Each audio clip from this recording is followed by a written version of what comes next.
Dəyərli əməkdaşlar, bu günləri mən sizə ayın biri məhsul vurarkən onu necə köhnə aya çevirə bilərik bu haqda video çəkirəm. Gördüyünüz kimi səhifəmizə daxil oluruq və sağ tərəfdə yuxarıda 3 xətti basırıq. Hesabatlar bölməsinə daxil oluruq və faktura üzrə hesabatların üzərinə basırıq və burada parametri onun üzərinə basırıq və göstərmək düyməsini basırıq.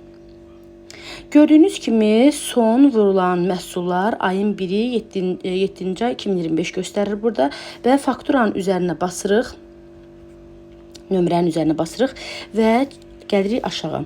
Принести в закрытый период üzərindən basırıq, faktura принесена və tamamı basırıq və buradan çıxış edirik və növbəti nömrənin də üzərinə basıram.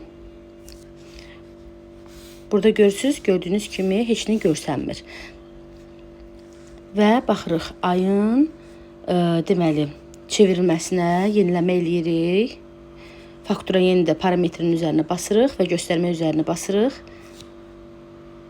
Gördüyünüz kimi göstərim dövrü məlumat mövcud deyil. Yenə də parametrin üzərinə basırıq və 31-nə çeviririk keçən aya, 30-una üzr istəyirəm çeviririk və göstərməyə basırıq.